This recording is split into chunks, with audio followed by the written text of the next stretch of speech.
조선 중엽, 경상도 어느 고을. 회화나무 세 그루가 마당 가운데 서 있는 집이 있었습니다. 그 집은 대대로 벼슬을 배출한 청주 최씨 문중의 종가였는데 동원에서 이틀을 걸어야 닿는 산골 마을임에도 불구하고 그 이름이 닿지 않는 고을이 없을 정도로 명망 높은 가문이었습니다. 처마 끝에 걸린 현판에는 경희당이라는 석자가 깊이 새겨져 있었고 그 글자 하나하나에는 선조 대대로 쌓아온 채통과 자존심이 고스란히 배어 있었습니다. 그 집 안채 대청마루에 한 여인이 꿇어 앉아 있었습니다. 여인의 이름은 오견이었습니다. 나이 22. 청주 최씨 가문의 며느리로 들어온 지만 2년이 같이 났을 때였습니다. 여인의 손은 무릎 위에 가지런히 모아져 있었고 고개는 바닥을 향해 조용히 숙여 있었습니다. 눈물 한 방울도 흘리지 않았습니다. 손끝조차 떨지 않았습니다. 대청마루 위에는 가문의 어른들이 쭉 늘어앉아 있었습니다. 상석에는 시아버지 최진원이 굳게 담은 입술로 며느리를 내려다보고 있었습니다. 이른을 바라보는 나이였으나 등은 여전히 꼿꼿하였고 눈빛은 오랫동안 권위를 행사해온 자 특유의 차갑고 단단한 빛을 띠고 있었습니다. 그 왼쪽에는 여인의 남편 최서진이 아버지의 눈치를 살피며 앉아 있었는데 그의 얼굴에는 아내를 향한 안타까움도 없었고 진실을 가려내려는 의지도 없었습니다. 다만 이 불편한 자리가 빨리 끝나기를 바라는 표정만이 역력할 뿐이었습니다. 마당 쪽문에는 동네 사람들이 삼삼오오 몰려들어 수군거리고 있었습니다. 며느리가 족보를 훔쳤다더라. 친정이 미천하니 그럴 만도 하지. 어디 감히 명문 양반가에 들어와서.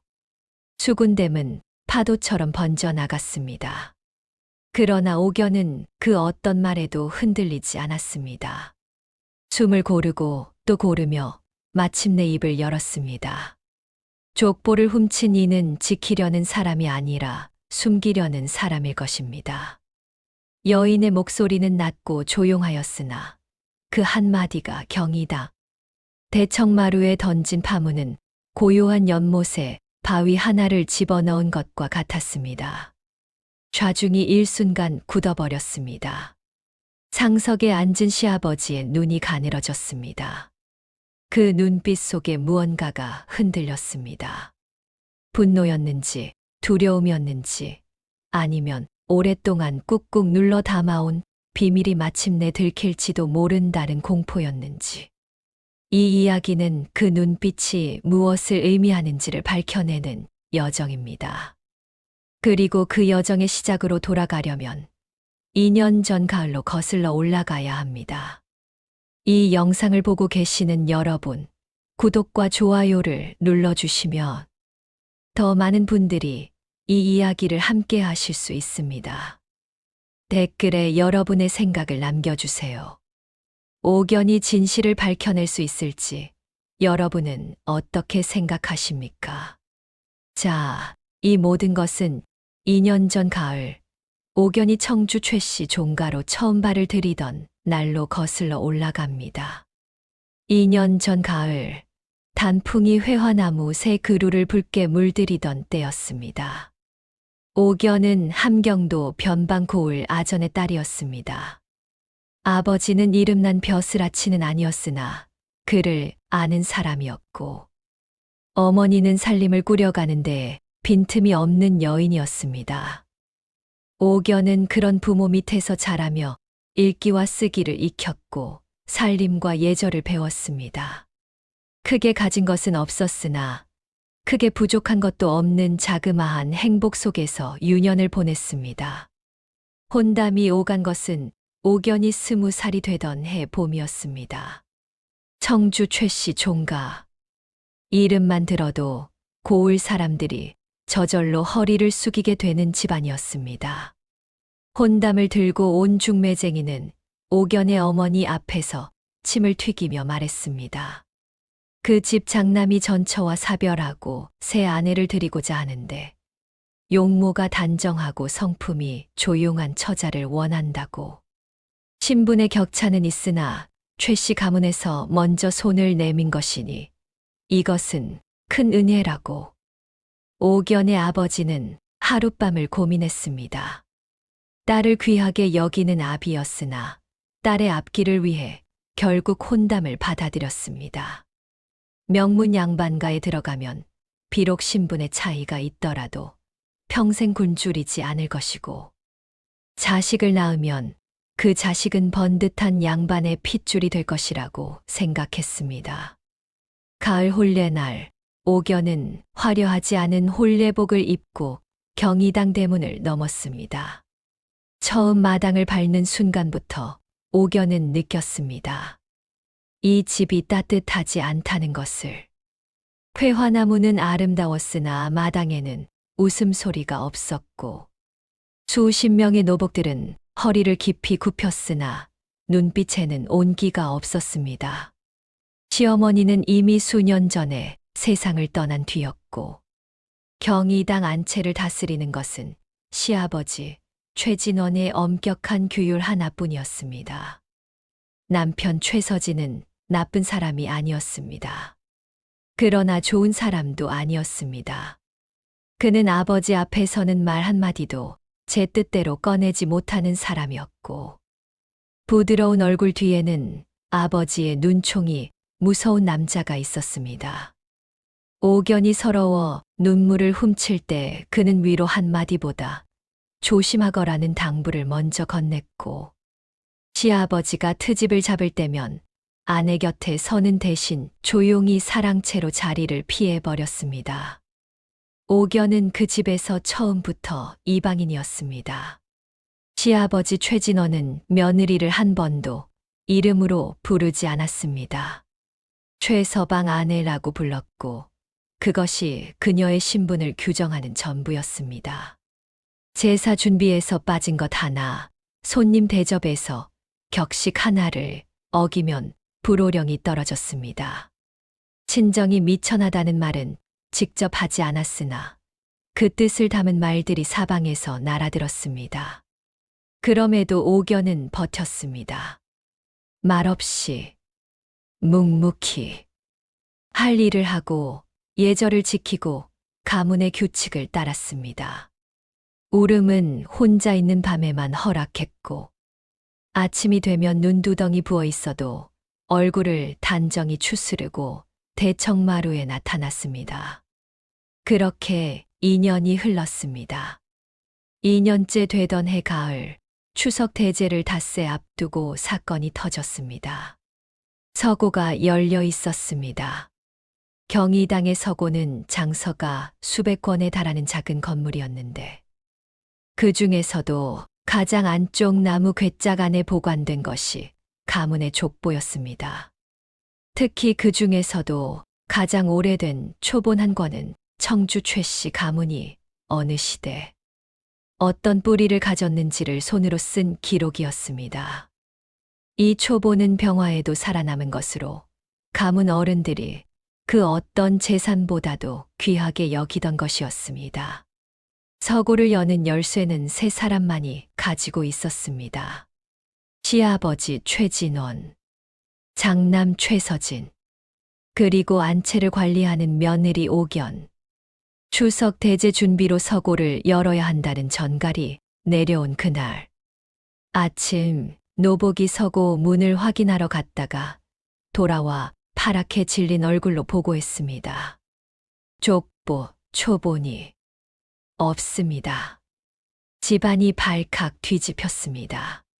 최진원의 얼굴이 하얗게 변했다가 다시 붉게 달아올랐습니다. 노복들이 서고 안을 뒤졌으나 초본 족보는 어디에도 보이지 않았습니다. 나머지 족보들은 제자리에 있었습니다. 오직 그 초본 한 권만이 사라졌습니다. 서고의 자물쇠는 안에서만 잠글 수 있는 구조였습니다. 열쇠를 가진 세 사람이 아니고는 서고에 들어올 수가 없었습니다. 그리고 최진원과 최서진은 이틀 전부터 외손 집안의 경조사로 자리를 비운 상태였습니다. 집에 남아있던 것은 옥연뿐이었습니다. 모든 시선이 며느리에게 쏠렸습니다. 최진원은 서구 앞에 서서 며느리를 향해 말했습니다. 직접 훔쳤느냐고 묻지 않았습니다. 그것이 더 끔찍했습니다. 그는 다만 이렇게 말했습니다. 열쇠는 어디에 있느냐? 옥연은 허리춤에서 열쇠를 꺼내 두 손으로 공손히 내밀었습니다. 제 처소에 있었습니다. 자물쇠에 흠집은 없다. 강제로 열지 않았다는 뜻이지. 그렇다면 열쇠를 가진 자가 열었다는 말이고, 최진원의 말은 거기서 끊겼습니다. 그러나 그 끊긴 자리에는 이미 결론이 들어 있었습니다. 며느리, 내가 열었다. 내가 가져갔다. 동네 사람들이 그 소문을 들었을 때는 이미 족보를 며느리가 빼돌렸다는 결론이 붙어 있었습니다. 옥연은 아무 말도 하지 않았습니다. 무고하다고 주장해도 들어줄 사람이 없었습니다.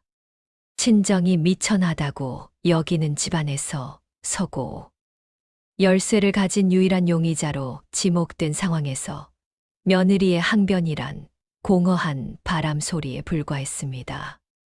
그날 밤 옥연은 안채 구석방에 홀로 앉아 있었습니다. 심짓하는 등잔불이 가늘게 흔들렸습니다. 옥연의 두 눈은 벽을 향해 있었으나 그 시선은 벽을 넘어 어딘가 다른 곳으로 향하고 있었습니다. 무언가 기억이 떠오르고 있었습니다. 사건이 터진 다음 날부터 옥연의 처지는 눈에 띄게 달라졌습니다. 노복들이 더 이상 눈을 마주치지 않았습니다. 아침 밥상을 내오던 몸종 아이가 방문 앞에 밥을 밀어넣고 달아났습니다. 대청마루에서 바느질하던 먼 친척 여인네들이 옥연이 나타나면 조용히 자리를 옮겼습니다. 눈에 보이는 냉대였고 귀에 들리는 수군거림이었습니다. 시아버지 최진원은 며느리를 불러놓고 단 한마디를 했습니다. 추석 제사가 끝나는 즉시 이 일을 매듭지을 것이다. 그것이 무슨 뜻인지를 모를 옥연이 아니었습니다. 쫓겨날 것이었습니다. 아무런 증거도 없이 도둑으로 몰려 이 집에서 쫓겨날 것이었습니다. 빈손으로 친정에 돌아가면 아버지의 얼굴이 어떻게 될지, 고을 사람들이 무엇라 할지. 그 생각이 가슴을 짓눌렀습니다. 남편 최서진은 그 며칠 동안 아내와 눈조차 마주치지 않았습니다. 아내가 억울하다는 것을 모르지 않았을 것입니다. 그러나 아버지의 권위 앞에서 그는 언제나처럼 침묵을 택했습니다. 한 번은 마당에서 마주쳤을 때 잠깐 걸음을 멈추는 것 같았으나 그의 시선은 곧 다른 곳으로 돌아갔고 그냥 지나쳐버렸습니다. 옥연은 그날 밤 처음으로 무너졌습니다. 구석방 벽에 이마를 짚고 어깨를 들썩였습니다. 소리도 내지 않고 울었습니다. 이 집에 들어온 2년 동안 한 번도 이렇게 운 적이 없었습니다. 매번 삼켜왔던 눈물들이 한꺼번에 쏟아졌습니다. 억울함과 서러움과 배신감과 두려움이 뒤섞여 가슴 속에서 치솟았습니다. 얼마나 울었을까요? 눈물이 다 말라갈 즈음 방문이 살며시 열렸습니다. 고개를 들자 들어선 것은 집안의 늙은 노복 복내였습니다. 60이 넘은 노파로 이 집에서 50년을 살아온 사람이었습니다. 최 씨 가문이 몰락하지 않는 한 죽을 때까지 이 집을 떠나지 않을 것이 분명한 노파였습니다. 복내는 밥 한 그릇과 나물 한 접시를 방 안에 내려놓았습니다. 그리고 소리 없이 옥연 옆에 앉더니 조용히 말했습니다. 드십시오, 아씨. 밥을 굶으시면 생각이 더 흐려집니다. 옥연은 복내를 보았습니다. 이 집에서 50년을 살아온 노파가 자신에게 밥을 내밀고 있었습니다. 다른 노복들이 모두 등을 돌린 그 밤에 복례야. 예, 아씨. 너는 내가 훔쳤다고 생각하느냐? 복례는 한참 침묵했습니다. 그리고 천천히 고개를 저었습니다. 아씨는 그런 분이 아닙니다. 저는 압니다. 그 말이 옥연의 가슴에 조용히 박혔습니다. 그것은 작은 것이었으나 칠흑 같은 어둠 속의 등잔불 하나와 같은 것이었습니다. 꺼지지 않는 한 그 불빛 하나만 있으면 걸어갈 수 있습니다. 옥연은 밥을 먹었습니다. 천천히 한 숟갈, 또 한 숟갈 먹으면서 생각했습니다. 울고 쓰러져 있을 시간이 없었습니다. 추석 제사까지는 나흘이 남아 있었습니다. 이 나흘 안에 진실을 밝혀내야 했습니다. 그것이 유일한 길이었습니다. 밥그릇을 내려놓고 나서 옥연은 복례에게 물었습니다. 이 집에 오래 있었으니 잘 알겠지. 서고에서 초본 족보를 꺼내보는 일이 얼마나 자주 있었느냐. 복례는 생각하는 얼굴로 말했습니다. 거의 없었다고. 서고 안에 보관된 족보들 중 제사 때마다 꺼내 확인하는 것은 따로 있고, 그 초본만큼은 특별한 일이 없으면 꺼내지 않는 것이 관례라고 했습니다. 그렇다면 그 초본을 마지막으로 꺼내본 때가 언제인지 아느냐? 복례는 눈썹을 찡그렸습니다. 그리고 천천히 말했습니다. 아씨가 이 집에 오시기 직전이었습니다. 혼인 절차를 밟으면서 양쪽 가문의 족보를 대조하는 것이 관례니까요. 그때 서고에서 꺼냈다고 들었습니다. 옥연의 가슴이 쿵 내려앉았습니다. 혼인 직전, 족보 대조, 그리고 혼인 첫날 밤. 옥연은 그 기억을 꺼냈습니다. 깊이 묻어두었던 기억. 혼인 첫날 밤, 신방에서의 기억이었습니다. 신방은 경희당 사랑채 옆방이었습니다. 혼례를 치르고 저녁 늦게 신방에 들었을 때 옥연은 혼자 한참을 기다려야 했습니다. 남편 최서진이 늦도록 오지 않았습니다. 그 사이 방 안을 혼자 앉아있던 옥연의 눈에 우연히 책 한 권이 들어왔습니다. 반쯤 열린 문갑 서랍 밖으로 비어져 나와 있는 책이었습니다. 낡은 책이었습니다. 종이가 황갈색으로 변해 있었고 표지는 달아 있었습니다. 그러나 그 표지에 적힌 글씨만큼은 또렷했습니다. 가문의 이름과 함께 초본이라는 두 글자. 족보였습니다. 남의 족보를 볼 수 있는 일이 아니었습니다. 그러나 서랍 밖으로 반쯤 떨어진 것이 영 마음에 걸려서 다시 잘 밀어 넣으려다가 저도 모르게 한 장을 펼쳐보고 말았습니다. 그때 보았습니다. 최서진의 이름이 적힌 칸 옆에 뭔가 이상한 흔적이 있었습니다. 먹물이 번진 자국. 그 자국 아래에 원래의 글씨가 희미하게 남아 있었습니다. 누군가 먹물로 덧씌우고 그 위에 다시 최서진이라는 이름을 쓴 것이 분명했습니다. 그 흔적은 능숙하게 지워졌으나 옥연이 등잔불에 가까이 대어 보니 원래의 글씨 일부가 아직 남아 있었습니다. 이, 자와, 봉, 자.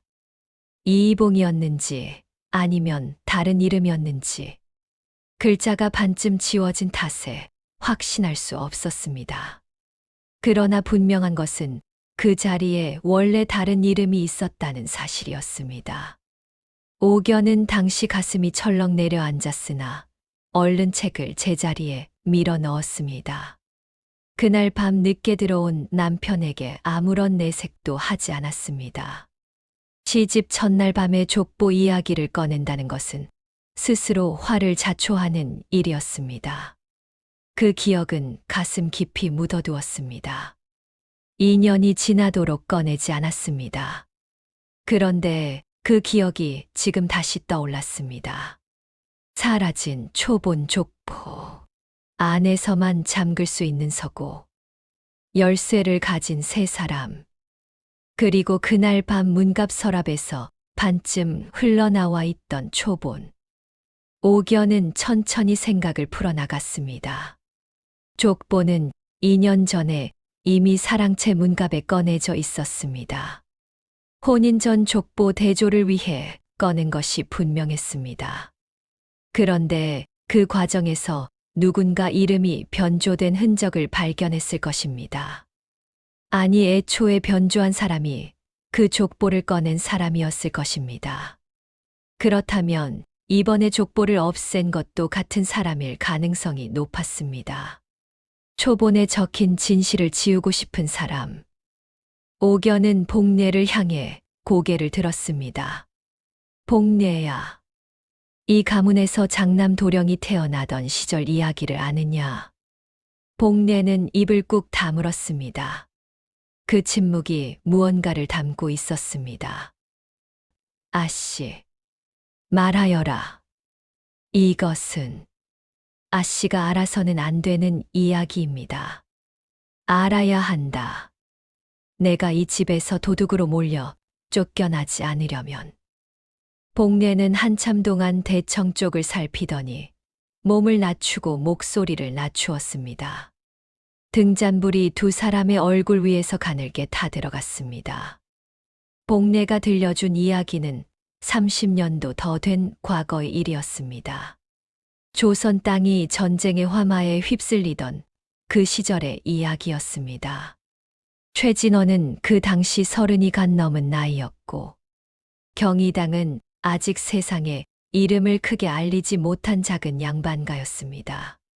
최진원에게는 아내와 혼인한 지 5년이 되도록 자식이 없었습니다. 가문을 이을 핏줄이 없다는 것은 양반가에서 가장 큰 수치였습니다. 친척들이 수군댔고 고을 어른들이 혀를 찼습니다. 최진원의 아내는 씨 없는 과수나무라는 말을 들으며 매일 울었고, 최진원 자신도 그 수치 속에서 이를 갈았습니다. 그러던 중 전쟁이 났습니다. 군대가 지나간 자리에는 타다 남은 집들과 울부짖는 사람들이 남았습니다. 고아가 된 아이들이 길거리에 넘쳤습니다. 최진원이 관아의 일로 이웃 고을에 갔다가 돌아오는 길바닥에 쓰러진 어린아이 하나를 발견했습니다. 5살 안팎의 사내아이였습니다. 부모는 어디에도 없었고 아이는 고열로 사경을 헤매고 있었습니다. 최진원은 잠시 망설였습니다. 전쟁통에 고아가 된 아이는 수도 없이 많았습니다. 그 모두를 거둘 수는 없는 일이었습니다. 그러나 그 아이는 남달랐습니다. 아이의 저고리 안쪽에는 어머니가 꿰맨 듯한 작은 헝겊 쪽지가 달려 있었습니다. 기름 종이에 싼 그 쪽지에는 이렇게 적혀 있었습니다. 아이의 이름은 이이봉. 관아 서리의 자식으로 태어났으나 전쟁통에 부모를 모두 잃었노라. 부디 이 아이를 살려주는 사람이 있다면 그 은혜는 하늘에서 갚겠노라고. 이이봉. 성이 이씨였습니다. 최진원은 아이를 안아들었습니다. 경희당으로 데려왔습니다. 아내는 흘러내리는 눈물을 닦으며 아이를 품에 안고 약을 썼습니다. 아이는 열흘 만에 살아났습니다. 그때부터였습니다. 최진원 내외가 결심을 굳힌 것이 아이를 자식으로 삼기로 했습니다. 그러나 성이 다른 아이를 양자로 들이는 것은 당시 가문의 채통으로는 가당치 않은 일이었습니다. 더구나 고아의 아들, 그것도 서리의 자식이라는 사실이 알려진다면 가문의 명성은 땅에 떨어질 것이었습니다. 최진원은 족보를 꺼냈습니다. 이이봉이라는 이름 대신 최서진이라는 이름을 썼습니다. 이씨에서 최씨로. 아이의 이름을 지우고 새 이름을 올렸습니다. 핏줄이 아닌 아이를 핏줄인 양 가문의 기록에 박아 넣었습니다. 그것이 2년 전 옥연이 혼인 첫날 밤 등잔불 아래에서 어렴풋이 들여다본 흔적의 정체였습니다. 복례는 이 사실을 알고 있었습니다. 50년을 이 집에서 살아온 노파가 모를 리 없었습니다. 그러나 그것은 주인 어른이 숨긴 비밀이었고 노복이 입을 열어야 할 일이 아니었습니다. 그렇게 수십 년이 지나는 동안 복례는 그 비밀을 가슴 속에 가두어 두었습니다. 옥연은 복례의 이야기를 듣는 동안 한마디도 하지 않았습니다. 등잔불이 반쯤 타들어갔습니다. 방 안이 더욱 조용해졌습니다. 복례의 이야기가 끝나자 옥연은 천천히 말했습니다. 시아버지가 족보를 없앴다. 추석 대제를 앞두고 어른들과 손님들이 모이는 자리에서 초본 족보를 꺼내 볼 일이 생길까봐 2년 전 혼인을 치르면서 족보를 꺼냈다가 다시 넣는 과정에서 뭔가 눈에 띄었을 것이다. 그래서 차라리 없애버리기로 했다. 복례는 말이 없었습니다. 그리고 나를 범인으로 세웠다. 그 말을 옥연은 담담하게 했습니다. 담담하게 했으나 그 안에 얼마나 많은 것이 담겨 있었는지는 그 방 안에 가는 등잔불만이 알았을 것입니다. 복례가 낮고 떨리는 목소리로 물었습니다. 아씨, 어떻게 하실 겁니까? 옥연은 등잔불을 바라보며 말했습니다. 진실을 밝혀야 합니다. 나를 위해서가 아닙니다. 짧은 침묵. 저 위에서 모든 것을 내려다보는 눈이 있습니다. 거짓 위에 세운 집은 언제까지나 서 있을 수 없습니다. 그날 밤 옥연은 뜬 눈으로 밤을 지새웠습니다. 머릿속으로 하나하나 생각을 정리했습니다. 족보가 이미 없어진 이상 물리적인 증거를 찾는 것은 어려웠습니다. 그러나 진실이란 것은 완전히 사라지지 않습니다. 누군가의 기억 속에, 오래된 기록 속에, 혹은 지금껏 살아있는 사람들의 입속에 반드시 남아있는 법이었습니다. 다음 날 아침 일찍부터 옥연은 움직이기 시작했습니다. 우선 이 집에서 오래 일한 노복들을 따로따로 만났습니다. 드러내놓고 묻지 않았습니다. 잡담처럼, 대화처럼 자연스럽게 30년 전 전쟁 시절 이야기를 꺼냈습니다. 각자의 기억이 조금씩 달랐으나 공통되는 것이 있었습니다. 어느 날 주인 어른이 전쟁통에 준 아이를 데려왔다는 것. 그 아이가 2년쯤 지나서 어느새 장남으로 호적에 올랐다는 것. 그때 그 아이가 이름이 뭐였는지 혹시 기억하느냐? 노복들은 대부분 모른다고 했습니다. 한 노복만이 머뭇거리다가 말했습니다. 어디선가 들은 것 같기도 하고 아닌 것 같기도 한데 봉이라는 이름이었던 것 같다고. 봉. 이봉. 옥연의 머릿속에서 조각들이 맞춰지기 시작했습니다. 그러나 기억과 소문만으로는 부족했습니다.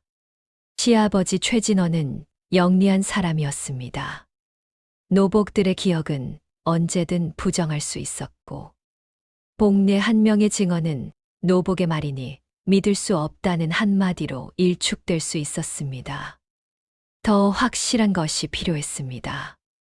옥연은 생각했습니다. 30년 전 전쟁 때 이봉이라는 아이가 있었습니다. 관아 서리의 자식이었습니다. 서리는 관아의 문서를 다루는 하급 관리였습니다. 관아의 문서에는 서리 명단이 남아있을 수도 있었습니다. 인구 이동, 전사자 명단, 고아 입양 기록 당시의 관아 기록 중 살아남은 것이 있다면 그 안에 무언가 흔적이 있을 것이었습니다. 문제는 관아에 가는 것은 옥연 혼자서는 할 수 없는 일이었습니다. 옥연은 복례를 다시 불렀습니다.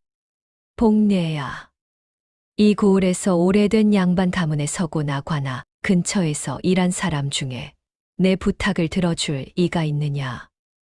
복례는 잠시 생각하더니 고개를 끄덕였습니다. 옆 고을 훈장 어른이 있습니다. 나이가 70이 넘었는데 젊은 시절 이 고을 관아에서 서기 노릇을 오래 하셨습니다. 그분이라면 30년 전 기록을 기억하실 수도 있습니다. 거리가 멀겠지. 하루 이틀 걸음이 됩니다만. 가겠다. 복례의 눈이 커졌습니다. 옥연은 이미 마음을 정했습니다. 추석까지는 사흘이 남아 있었습니다. 왕복 이틀. 하루가 남습니다. 그 하루로 무언가를 해내야 했습니다. 옥연은 새벽같이 일어나 길을 나섰습니다. 복례가 함께 따라 나섰습니다. 두 사람은 새벽 어스름 속에 경희당 대문을 빠져나갔습니다. 아직 집 안이 잠들어 있는 시간이었습니다. 산길을 걷는 옥연의 발이 빠르고 단단했습니다. 며칠 전까지만 해도 구석방에서 무릎을 껴안고 웅크려 있던 그 발이 아니었습니다. 가을 산길을 가르는 차가운 바람이 두 뺨을 때렸으나 옥연은 멈추지 않았습니다. 등 뒤로는 서서히 아침 해가 떠오르고 있었습니다. 붉고 환한 빛이 산 너머에서 번져왔습니다. 넘어야 할 고개가 두 개였습니다. 한 고개를 오를 때 발이 미끄러져 무릎을 긁혔습니다. 옥연은 잠깐 멈추었다가 다시 걸었습니다. 복례가 걱정 어린 눈으로 따라오며 말했습니다. 쉬어 가자고. 옥연은 고개를 저었습니다. 옆 고을에 닿은 것은 오시 무렵이었습니다. 군장 노인의 집은 고을, 어귀 느티나무 아래에 있었습니다. 마당에는 낡은 글쇠가 걸려 있었고 처마 끝에서 바람이 스쳐 지나갔습니다.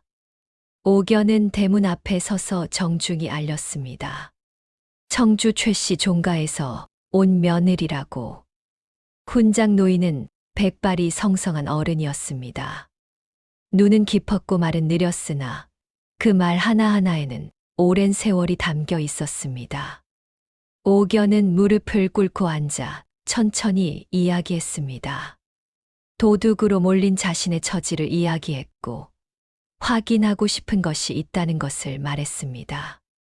30년 전 전쟁 당시 이 고을 관아에서 서리로 일하다가 죽은 이봉이라는 사람의 기록이 있는지 알고 싶습니다. 군장 노인은 오래 침묵했습니다. 그리고 천천히 말했습니다. 이봉. 그 이름을 기억합니다. 옥연의 손이 무릎 위에서 꽉 쥐어졌습니다. 이봉은 전쟁 중에 죽었습니다. 그러나 그에게 어린 자식이 하나 있었지요. 이봉이 전장에 나가면서 관아 동료에게 아이를 맡겼다는 말이 있었는데 그 뒤로 소식이 끊겼습니다. 관아의 기록이 남아 있습니까? 전쟁통에 관아 문서가 많이 탔습니다. 그러나 노인은 일어나 안쪽으로 들어갔다가 낡은 책 묶음을 들고 나왔습니다. 내가 관아를 떠날 때 일부를 베껴 가지고 나온 것이 있습니다. 당시 서리 명단과 인구 기록 일부를 포함해서 오래되어 찾을 수 있을지 모르겠으나 노인의 손이 낡은 책장을 천천히 넘겼습니다. 한 장, 두 장, 세 장. 시간이 흘렀습니다. 복례는 숨을 죽이고 있었습니다. 옥연은 꼼짝도 않고 노인의 손을 바라보았습니다. 그리고 노인의 손이 멈추었습니다. 있습니다. 이봉, 관아서리, 전쟁 중 전사, 유가족으로 어린 자식 하나 있었으나 행방불명. 행방불명이 된 그 아이가 최서진이었습니다. 옥연은 그 기록을 두 눈으로 확인했습니다. 노인에게 부탁했습니다. 이 기록에서 해당 부분을 필사해 줄 수 있겠냐고. 군장 노인은 오래 옥연을 바라보았습니다. 이것이 무엇을 위한 것인지 알겠습니다. 예. 그리고 이것이 가져올 파장도 작지 않을 것입니다. 압니다. 또 침묵. 허나 진실은 진실입니다. 쓰겠습니다. 노인의 손이 먹을 갈고 붓을 들었습니다. 흰 종이 위에 옛 기록이 다시 살아났습니다. 옥연은 두 손으로 그 종이를 받아 품 안에 넣었습니다. 오는 길은 더 빠르게 걸었습니다. 해가 기울어 갈 때쯤 경희당 골목 어귀에 들어섰습니다. 옥연의 얼굴은 땀으로 번들거렸고 발은 부르트기 직전이었습니다. 그러나 가슴 속에 품은 것이 있었습니다. 그것이 그녀를 세우고 있었습니다. 경희당으로 돌아온 그날 밤은 긴 밤이었습니다. 옥연은 품 안의 종이를 확인하고 또 확인했습니다. 품에 넣은 것이 진짜인지 잃어버린 것은 아닌지 손이 떨리는 채로 거듭 확인했습니다. 종이는 거기 있었습니다. 노인의 단단한 붓글씨로 옮겨 적힌 기록이 그 안에 살아 있었습니다. 그런데 그날 밤 뜻밖의 일이 생겼습니다. 복례가 숨이 가빠진 얼굴로 방 안으로 뛰어들어왔습니다. 낮에 옥연이 외출한 사실을 누군가 시아버지에게 고해 바쳤다는 것이었습니다. 최진원이 노발대발하여 옥연을 당장 불러오라고 했다는 것이었습니다. 옥연은 품 안을 다시 한번 확인했습니다. 그리고 일어섰습니다. 사랑채로 걸어가는 발이 무거웠습니다. 그러나 멈추지 않았습니다. 사랑채 대청에는 최진원이 앉아 있었고 그 옆에는 최서진이 아버지의 눈치를 살피며 앉아 있었습니다. 집안의 먼 친척 어른 두어 명도 자리를 차지하고 있었습니다. 최진원의 얼굴은 굳어 있었습니다. 어디를 갔느냐? 옥연은 공손히 허리를 숙였습니다. 옆 고을에 다녀왔습니다. 무슨 일로? 확인할 것이 있었습니다. 확인이라. 최진원의 목소리에 경고가 실려 있었습니다. 더 이상 말하지 말라는. 그 경고를 옥연도 알았습니다. 그러나 이제 물러설 곳이 없었습니다. 아버님. 처음으로 그렇게 불렀습니다. 시아버지를 향해 아버님이라는 호칭을 쓴 것은 2년 만에 처음이었습니다.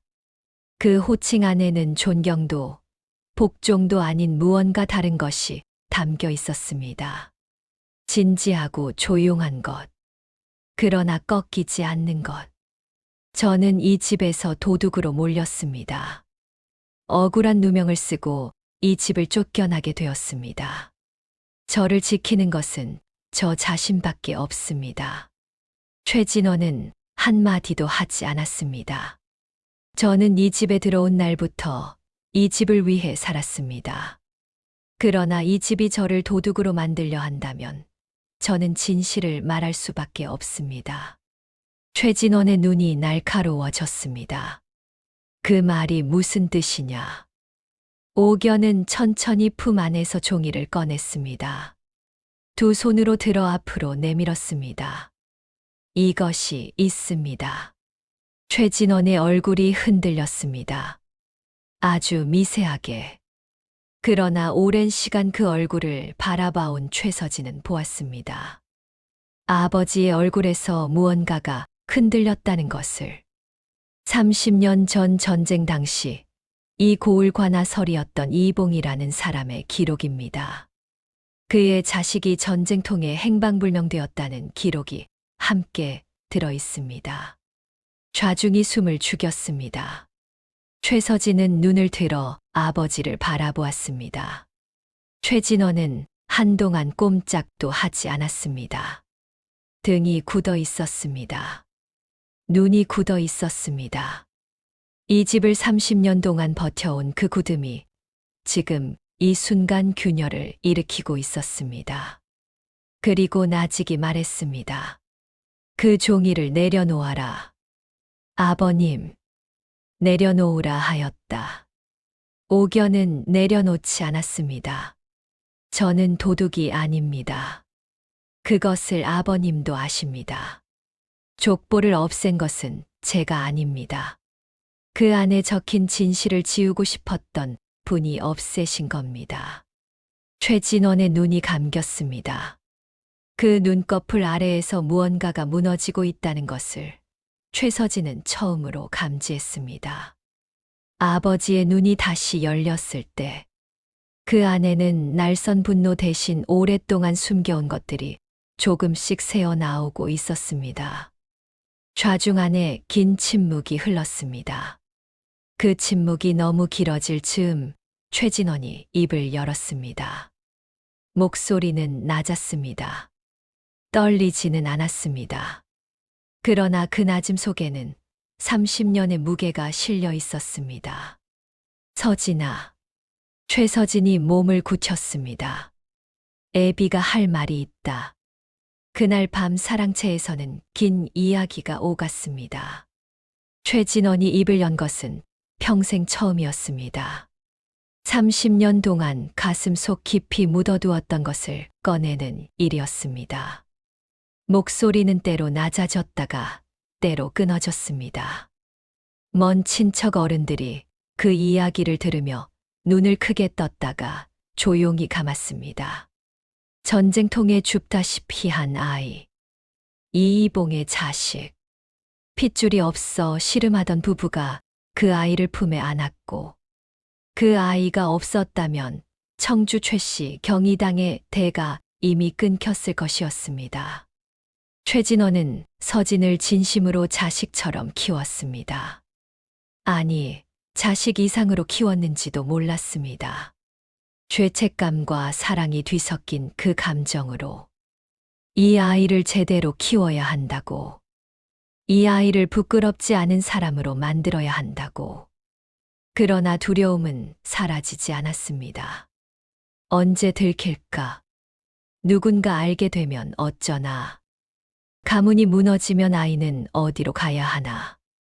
그 두려움이 최진원을 엄하게 만들었고 더욱 엄하게 만들었습니다. 감추어야 한다는 강박이 그를 꽉 쥐고 놓지 않았습니다. 추석 대제가 다가오면서 최진원은 불안해졌습니다. 먼 친척들이 모이고 집안 어른들이 모이는 자리에서 혹시 족보가 꺼내진다면, 혹시 누군가 자세히 들여다본다면, 2년 전 혼인 당시 족보를 꺼냈다가 확인한 변조 흔적이 눈에 띌 수도 있다는 두려움이 몰려왔습니다. 그래서 없애기로 했습니다. 서고의 열쇠는 자신도 가지고 있었습니다. 새벽 일찍 아내가 없는 틈에 몰래 서고를 열고 초본을 꺼냈습니다. 그 족보를 아궁이에 밀어 넣었습니다. 그리고 범인이 필요했습니다. 가장 쉬운 표적은 며느리였습니다. 친정이 미천하고 집에 혼자 남아 있었고 열쇠를 가지고 있었습니다. 설령 억울하더라도 이미 집안에서 약자인 며느리는 크게 반발하기 어려울 것이라고 판단했습니다. 그것이 전부였습니다. 최진원이 이야기를 마쳤을 때 사랑채 안은 오랫동안 아무도 말을 하지 않았습니다. 먼 친척 어른들은 서로 눈빛을 교환했습니다.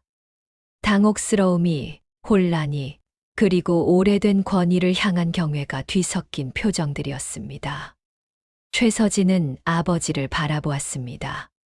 30년 동안 보아온 아버지였습니다. 언제나 꼿꼿하고 언제나 엄하고 단 한 번도 흔들리는 모습을 보인 적이 없는 아버지였습니다. 그 아버지가 지금 조용히 고개를 숙이고 있었습니다. 최서진의 눈에서 눈물이 한 방울 흘러내렸습니다. 옥연을 향해 최서진이 처음으로 고개를 들었습니다. 2년 동안 한 번도 아내 곁에 서지 않았던 사람이 지금에야 비로소 아내를 정면으로 바라보았습니다. 그리고 먼 친척 어른들 앞에서 깊이 허리를 숙였습니다. 아내가 억울한 누명을 썼습니다. 내가 지키지 못했습니다. 그 말 한마디가 2년치의 냉대에 대한 사과이기도 했고 앞으로의 다짐이기도 했습니다. 늦은 사과였습니다. 그러나 그 늦음을 아는 얼굴이었습니다. 옥연은 아무 말도 하지 않았습니다. 다음 날 아침 경희당 대청마루에는 집안 어른들이 다시 모였습니다. 그 자리에서 최진원은 스스로 입을 열었습니다. 서진의 출생에 대한 이야기를, 자신이 족보를 없앤 사실을, 그리고 며느리 옥연이 이 일과 아무런 관계가 없다는 것을. 동네 사람들도 들어왔습니다. 쑥덕대던 사람들이 이번에는 조용히 그 이야기를 들었습니다. 옥연은 대청마루 아래 마당에 서 있었습니다. 시아버지의 고백이 이어지는 동안 눈을 감지도 않았고 고개를 돌리지도 않았습니다. 다만 그 자리에 가만히 서서 모든 것이 제자리를 찾아가는 것을 지켜보았습니다. 자리가 파한 뒤 최진원이 대청 끝에 서서 며느리를 불렀습니다. 최 씨 서방 아내. 옥연이 고개를 들었습니다. 최진원은 한참 아무 말도 하지 않았습니다.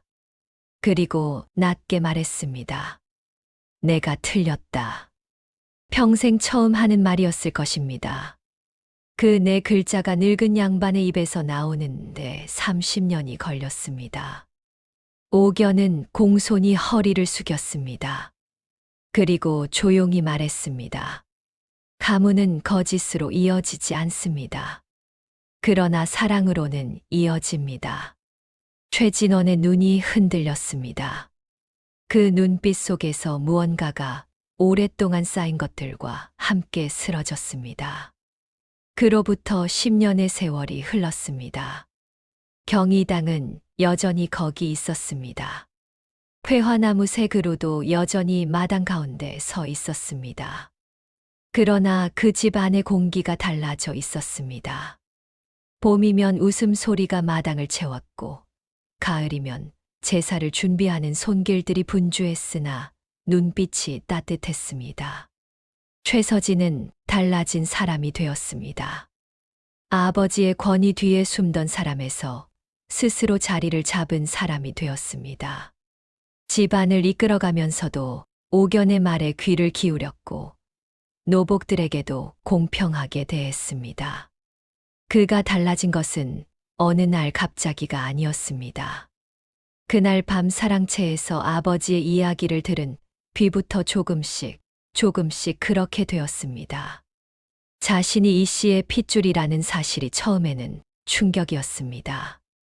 그러나 시간이 지나면서 이렇게 생각하게 되었습니다. 핏줄이 무엇이겠는가? 30년 동안 자신을 키워준 아버지가 굶주리고 아프던 자신을 안아 올린 그 품이 그것이 핏줄보다 더 진한 것이 아닌가. 최진원은 이후 5년을 더 살다 세상을 떠났습니다. 임종을 앞두고 최서진의 손을 꼭 잡았습니다. 그리고 며느리 옥연의 손도 잡았습니다. 말이 없었습니다. 그러나 그 손의 온기가 말을 대신했습니다. 옥연은 경희당의 안채를 맡아 진정한 종부가 되었습니다. 그녀가 들어오기 전에는 엄격함만이 살아있던 집안에 온기가 생겼습니다. 가난한 이웃이 찾아오면 문전박대하지 않았고 노복들에게도 살뜰히 챙겼습니다. 핏줄과 신분보다 사람을 먼저 보는 사람이었습니다. 마을 사람들은 점점 경희당을 두려운 집이 아니라 찾아가고 싶은 집으로 기억하기 시작했습니다. 복례는 평생 그 집에서 늙어갔습니다. 80이 넘은 어느 가을날, 복례는 회화나무 그늘 아래에서 마지막 숨을 거두었습니다. 옥연이 곁을 지키고 있었습니다. 복례의 얼굴이 편안했습니다. 50년 넘게 이 집에서 숨겨온 비밀이 제대로 풀린 것을 지켜본 사람의 얼굴이었습니다. 사라진 족보 초보는 끝내 돌아오지 않았습니다. 아궁이에서 타버린 그 기록은 세상에 다시 나타나지 않았습니다. 그러나 그것은 아무도 기억하지 않는 것이 아니었습니다. 최서진은 이후 새 족보를 만들었습니다. 거기에는 자신의 원래 이름인 이이봉이 아버지 이이봉의 뒤에 어린 자식으로 기재되어 있었습니다. 그리고 그 아래에 최진원과의 관계가 적혀 있었습니다. 핏줄로 이어진 것이 아니라 사랑으로 이어진 관계로. 마을 사람들은 오래도록 이 이야기를 입에 올렸습니다. 그 집 족보 한 권이 가문을 갈랐다더라. 그렇게 말하는 사람들이 있었습니다. 그러나 그것이 전부가 아니었습니다. 이야기를 제대로 아는 사람들은 이렇게 말했습니다. 그 집 며느리가 진실 하나로 집안을 살렸다더라. 경희당의 현판은 그대로였습니다. 경희당 공경하고 의로운 집. 그 이름에 걸맞은 집이 되기까지 30년 넘는 세월이 필요했습니다. 그리고 그 마지막 한 걸음을 내디딘 것은 친정이 미천하다고 무시받던 한 여인의 담담한 용기였습니다. 옥견은 훗날 손자 손녀들에게 이야기했습니다. 가문은 벼슬로도 재산으로도 핏줄로도 이어지는 것이 아니라고. 사람을 귀하게 여기는 마음, 진실을 두려워하지 않는 마음, 억울한 이의 편에 서는 마음. 그것들이 쌓여 진짜 가문이 된다고. 손자 하나가 물었습니다. 그렇다면 할머니는 무섭지 않으셨냐고. 옥견이 웃으며 대답했습니다. 무서웠다고. 매우 무서웠다고. 그러나 죽어서 원통한 것보다 살아서 진실을 말하는 것이 낫다고 생각했다고. 아이가 고개를 끄덕였습니다. 회화나무 새 그루에서 바람이 불어왔습니다. 노란 잎이 하나둘 마당 위로 내려앉았습니다. 옥견은 그 잎들을 바라보며 조용히 앉아 있었습니다. 어디선가 아이들의 웃음소리가 들려왔습니다. 경희당의 가을은 그렇게 깊어가고 있었습니다. 여인이 지킨 것은 단순한 자신의 명예가 아니었습니다. 그것은 거짓 위에 세워진 집을 허물고 진실 위에 다시 세운 삶의 기록이었습니다. 30년 동안 꽁꽁 감추어진 비밀이 풀렸을 때 무너진 것은 가문의 채통이 아니었습니다. 무너진 것은 오직 거짓뿐이었고 남은 것은 오히려 더 단단해진 사람들이었습니다. 핏줄이 아니어도 가족이 될 수 있습니다. 신분이 낮아도 진실을 말할 수 있습니다. 권위가 두렵더라도 억울함은 참으면 안 됩니다. 그 이야기는 경희당 회화나무 아래에서 지금도 바람처럼 전해 내려옵니다. 힘든 시절을 견디는 이들에게, 진실을 말하는 것이 두려운 이들에게, 작은 등잔불 하나로 긴 어둠을 버텨온 이들에게, 그것은 여전히 빛나는 이야기입니다.